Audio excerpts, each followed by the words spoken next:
Our guest tonight recently decided to retire from the game of basketball, at least as a player. And throughout his entire career, he showed us what it was like to be a winner on and off the court. Last summer during the FIBA World Cup, as you saw, the world took notice of Jimmy Alapag.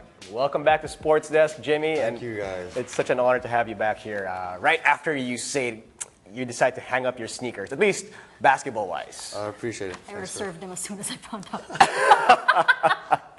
Oh, but when did you know? When did you know that it was time to, to call it quits as a player? Because we know you're still going to be manager of the team and an assistant coach for Gilas. Honestly, the thought process has gone probably since the last year. Yeah. Talking to my family, my wife, to coach and even management, and it's been a steady process. And during the course of this conference, I don't know if there was really an exact time, but as it got close to the end of the All Filipino, I really felt like it was time to walk away.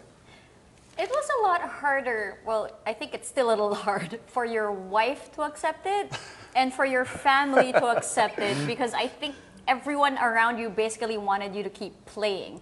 How hard was it telling them that this is it, it's time? I don't think as a basketball player, I don't think you ever really know when that day will come. Yeah. It'll come eventually, but to really put an exact timetable when it happens, you never know. And every player is different. But again, for me, it's something that I thought about a lot, and I just felt like it was the right time. Yeah.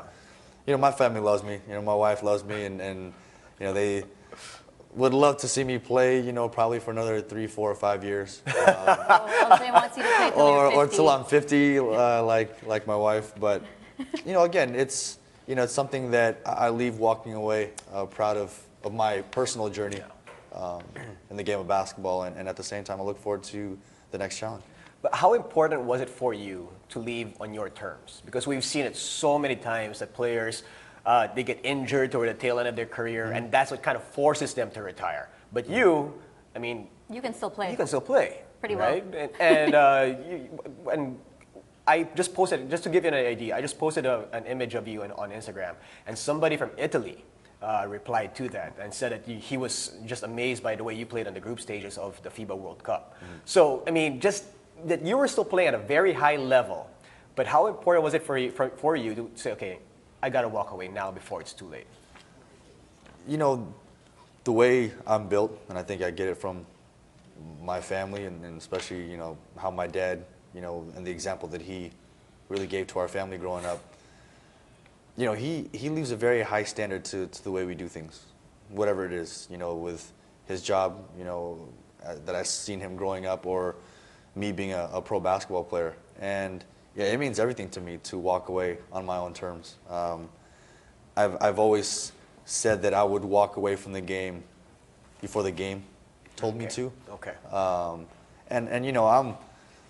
I've had some coaches who I have the utmost respect for, and Coach Chot comes to mind as someone who had very high expectations of how I performed, but I've always felt like I've had higher expectations for myself, and I think that's what kept me always working, always practicing, always trying to chase something throughout my career.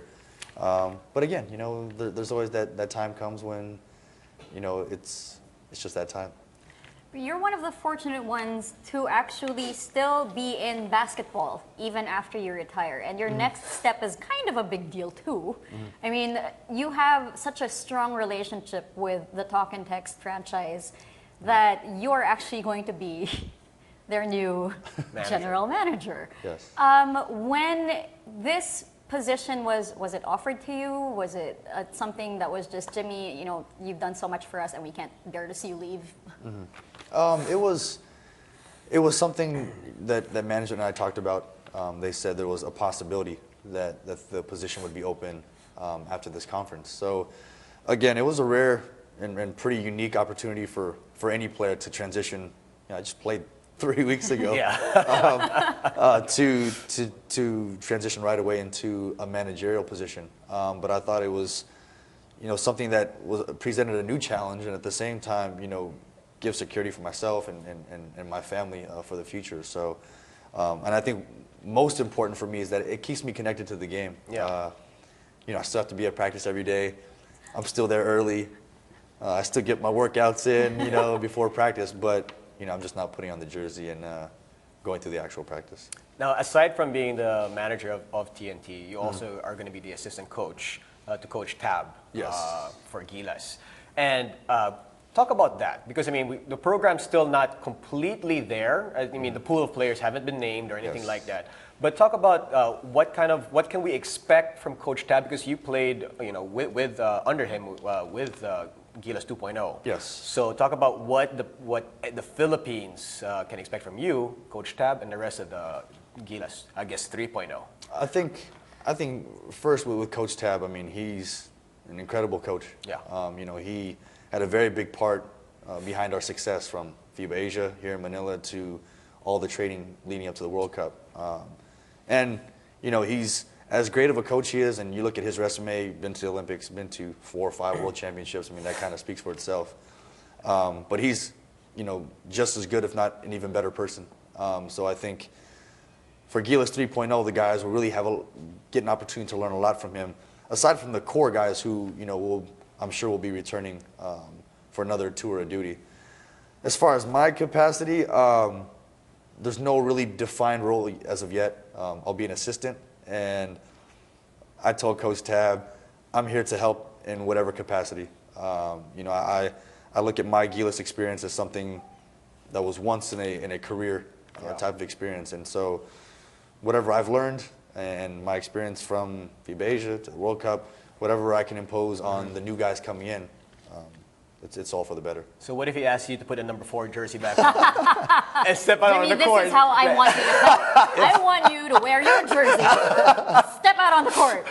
If he needs a practice player, maybe every once in a while, I might step out there and work out with the guys. But, you know, again, I'm excited for the new young talent that we have in the PBA and in our country. And again, it's a very, very special opportunity for anybody in their career to represent our country, especially when it comes to basketball, because we all know, you know, how deep and passionate we are about the game. So to put on that jersey and to play for our country, especially on the international or world stage, it's something that you really can't describe in words.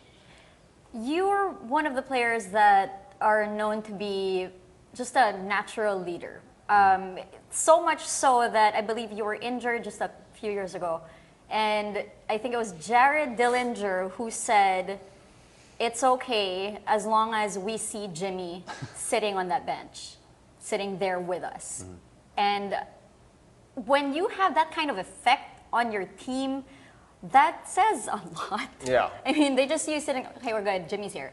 But how do you think that's going to translate, just knowing that, okay, it's okay, Jimmy's there. He's not playing, but he's there, even when you're the manager? I think as team manager, as maybe a little funny as that might sound right now, I feel from that position, again, I'm not out there shooting the basketball, I'm not passing to the guys or making big plays, you know, down the stretch of a game, but I still feel like I can impact the game and impact the team. My voice is still there.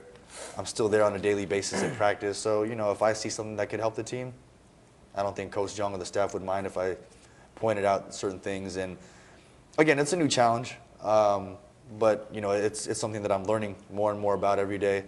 And, you know, at the end of the day, I want Talk and Text and I want Gilas to continue to be successful. So whatever I can do from my new position, I plan to apply the same work ethic and the same passion and attitude that I carried as a player into my new job. But you're not selfish in that way that you got to take care of just the TNT guys. You know, you pass on the knowledge to the TNT guys and that's it. Because it goes to all the other players out there like that I talked to. Like LA was saying that even though he plays for a different ball club, he's learned so much from you on what it takes to be a leader. And then Saul said that also that you took him in as when he wasn't even in the PBA yet, and you took him in and you taught him how it's like to adapt just to being in the Philippines. So what is it about? Why do you feel like it's necessary for you to be that voice, even though that person that you're being that voice to is not part of your ball club? Because I used to be in that position. Coming out here in 2002, you you know, fresh out of college, had only been to the Philippines twice, and one time I was a year old, so that doesn't even count. And really not knowing much about the league, not really knowing much about what it takes to be a pro, and having certain guys around who, you know, took me under their wing, and not just when I got here, but even when I was in the States, you know, having my family, coaches who, you know, really kept me on the straight and narrow to continue to urge me to keep chasing my dreams. And, you know, here I am, you know, a guy who's not 6 foot, you know, barely 170 pounds on a good day. And I'm sitting here talking about my 12-year career. And I would want nothing more than, you know, the future guys, whether it be the new local guys, the new Finland guys, to have that same type of success. And whatever I could do to help them and offer any advice, any wisdom from my own experience, then, you know, that's really what it's all about. Sorry, there's one more story that I know about Jimmy sharing his wisdom. Okay. Japeth Aguilar. Remember that time when everyone was so frustrated because they were thinking that Japeth could play so much better, but he just wasn't the Japeth Aguilar that, well, people see now. You were his roommate. And you were there every night when Japeth would talk to his parents. I don't know if it was on Skype, something, and he would be really frustrated. But you were the one talking to him and telling him, just keep going. You know, again, it's one of those things where, you know, when you're teammates with somebody or they're a friend, and I know how lucky and how blessed I've been to, you know, to have had a lot of people in my life give me the right advice and really look out for my best interest when, you know, that isn't always the case. And, you know, it comes off very naturally for me to try to do the same for other people because I know how lucky I've been. And, you know, with Japeth, we were roommates in Wuhan. And, you know, at that particular time in his career, you know, he was frustrated because he hadn't really tapped into maybe the full potential of his ability. And, you know, after every game, he wouldn't play very much, and he'd go to the training room and work out, and, you know, we'd spend, you know, some time in our room talking. And I just told him, I said, you know, you just have to keep working. You know, just keep plugging away, keep pushing, and you'll get the result that you want. Yeah. You just have to be patient enough and understand the work can't stop. You have to continue doing the work and just waiting for that opportunity to really show it, you know, it'll all pay off. And, you know, we all see what he's done now. So. Yeah. Pocket, Jimmy Alapag stops and pops the last player. Alapag takes it into the paint. Jimmy from deep lights it up. Alapag inside the arc. Oh, what a rebound! Jimmy Alapag. It's in. The captain showing up, and now it's Julio. Was 15. Another three by Alapag. The captain is saying it's not over yet. Alapag gets the crowd in the face because mayhem. Gets an order to the corner. Alapag. He's fouled. Oh, here we go. Alapag again. Yes.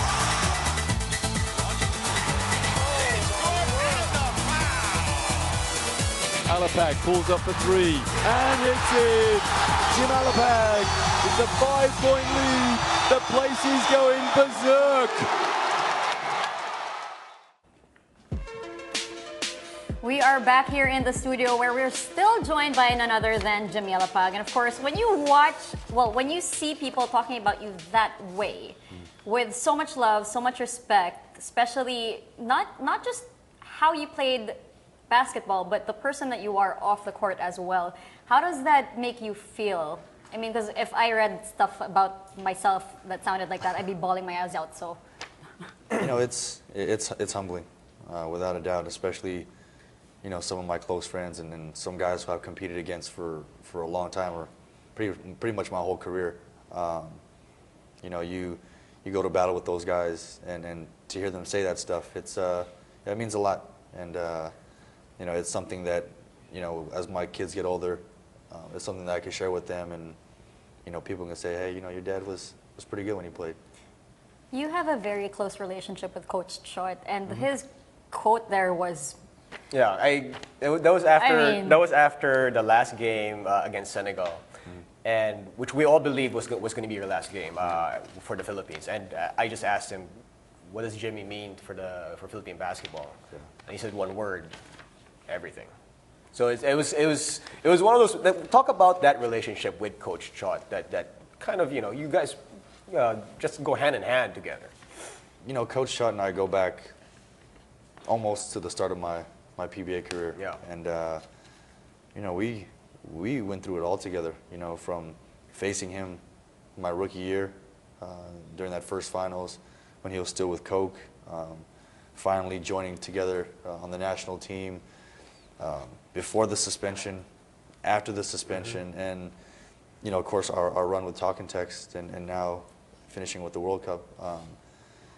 We've experienced so much together. I think he's one of the guys who's really gone through the peaks and valleys with me throughout my career. And Coach Chot is someone who I have the utmost respect for, and he consistently challenged me as a player and as a person, and he's really the reason behind a lot of my success in the PBA. I remember before FIBA Asia, he called me and said, hey, we have another opportunity, because last time we were together was 2011 in Wuhan. Yeah. And we lost to Korea. And he said, I'm the head coach. I got another shot at this, and I'm not going to go through with it without you with me out there. And right away, I said I was in, and of course, everybody knows silver medal later, and being able to go through that experience with him was special. And then on top of that, knowing that we still had the World Cup, again, the lead up to Spain, there were a lot of people who felt I shouldn't have been on the team, and thinking that it was our personal relationship was the reason why I was joining the team in Sevilla. So, I took that to heart, and I didn't want that to be the case. And I think maybe that had a little bit to do with my performance, because I didn't want to let Coach Chot down just as much as I didn't want to let our country down, especially on that type of stage. Because I think from the beginning, he's just always had my back, and always felt no matter what, I'll go to battle with him any day. Well, he has his favorite moments with you too. He actually sent me this earlier, and I think you should hear it. Because Gino tweeted a while ago for your favorite Jimmy Alapag moments, and Coach Chot sent me this before the show. Sitting beside him at Moro, watching the national team practice in 2002, then looking at each other in the eye as we were checking into the hotel in Spain. No words needed except the simple, we're here.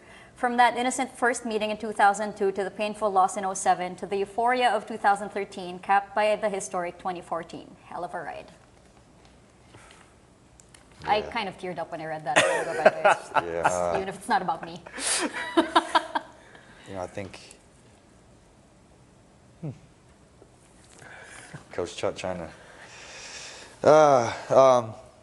again, when you go to battle with somebody and you go through so many wars and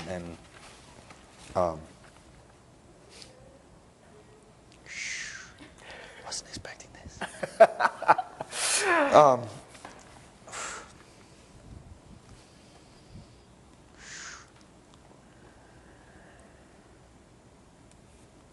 Speaks for itself.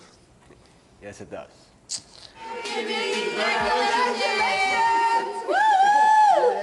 Congratulations! Been a long time since your retirement. Wow, it's fast. Time really flew. It's been a while since you were shooting baskets in the laundry basket in the hallway. But man, you deserve it. You've earned it. Your hard work, your dedication, your discipline, your sacrifice has gotten you everything you have, and we couldn't be more happier for you. And as you start this new chapter, it's going to be awesome. You got a new family, you got a new job, new career, new goals, new dreams, and we wish you all the best. If anyone can pull it off, you can, man. We love you. God bless you. So proud of you, Uncle. Love you. Love you. Bye, Jimmy. Bye, Jimmy.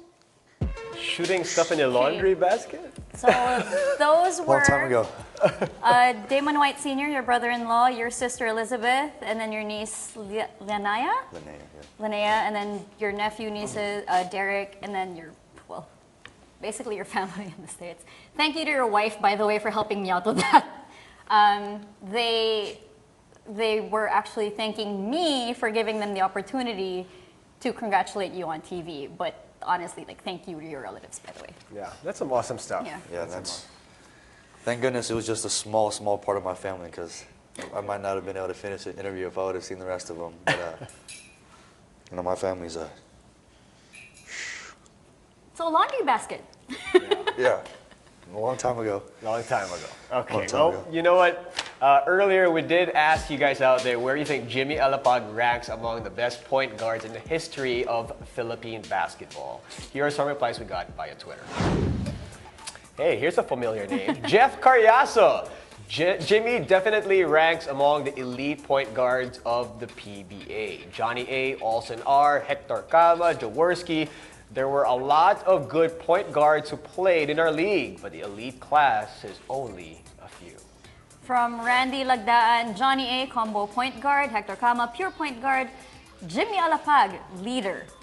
Seems to be the always, you know, that always goes with the name Jimmy. Okay, from Aiko Canlas, he's ranked #1 for me because he's accomplished everything in the PBA. Season MVP, 2 Finals MVP, mythical team member, defensive team member, 3-point shootout champion, all-star appearances, second all-time for most 3-point field goals made, and a lot more. Everyone will remember those 3-point shots that broke the Korean curse and the heart that he showed during the FIBA World Cup. Did any player aside from him reach that milestone?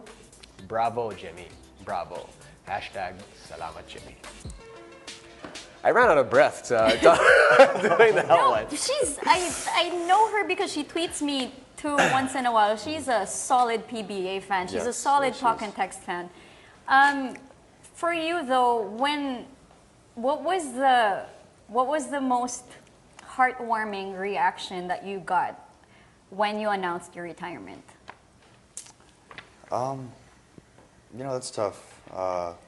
You know, just I think the outpouring the last few days, you know, I didn't expect. I figured a lot of people would be surprised at the timing.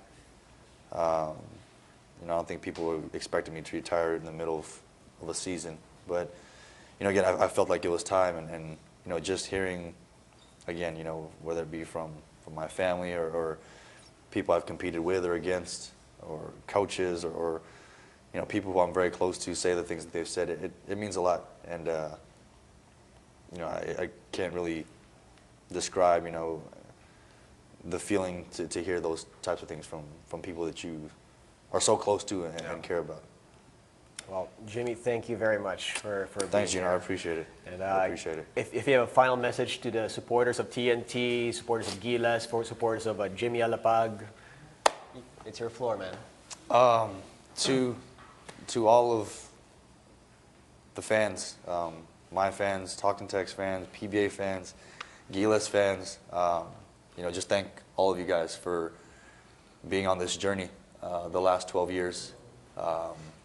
It's been an amazing ride, and you know, I've enjoyed every minute of it. I've been blessed to play this game that I love, and to, you know, I've tried my best to have as much of a positive impact as I could in my time. And so to all of you, you know, thank you, and I look forward to this new challenge in my life, and I hope to continue having an impact on Philippine basketball here in the future. So thank all you guys. I love you guys, and see you around. All right. All right. Thank you, Jimmy. Are you all right? I'm fine. He's still here. He's not going anywhere. We're still going to see him. Coach Chot, I'm calling you after this.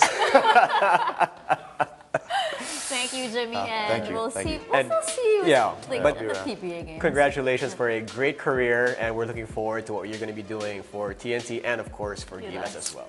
Thank you. Appreciate it, guys. Salamat. Thank you so much.